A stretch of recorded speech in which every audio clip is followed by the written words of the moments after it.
కార్తీక మాసంలో గంగన్నమ్మపేట పాత శివాలయంగా గుర్తింపు పొందిన ఈ ఆలయానికి ఎంతో విశేషం ఉంది. అంటే చాలామంది భక్తులు, అనేక వేల మంది భక్తులు ప్రతి సంవత్సరం కార్తీక మాసంలో ప్రతిరోజు వచ్చే భక్తులు కూడా ఉంటారు. అటువంటిది ఈ మధ్యకాలంలో ఒక కరపత్రం ఒకటి కలకలం సృష్టిస్తూ ఉంది. ఈ గుడికి సంబంధించి ఒక పాంప్లెట్ అనేది గుళ్ళో పెట్టి కొంతమంది గుర్తు తెలియని వ్యక్తులు ప్రచారాలు చేస్తున్నట్టు మీ దృష్టికి వచ్చిందండి?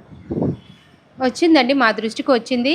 తెల్లవారుజామున ఎవరో గుర్తు తెలియని వ్యక్తి 5 గంటల ఆ ప్రాంతంలో 1వ తారీఖు అక్కడక్కడ వివిధ ప్లేసుల్లో ఆ కరపత్రాలు అనేవి ఉంచి వెళ్ళటం జరిగింది. ఆ కరపత్రాల్లో దేవస్థానం యొక్క ప్రతిష్టని మరియు భక్తుల యొక్క మనోభావాలను దెబ్బతీసే విధంగా ఉన్నాయి. కాబట్టి మా పై అధికారుల యొక్క ఆదేశాలు మరియు వారి సూచనల మేరకు వారి అనుమతితోనే 2 టౌన్ పోలీస్ స్టేషన్లో కూడా కేసు ఫైల్ చేసి ఉన్నాము.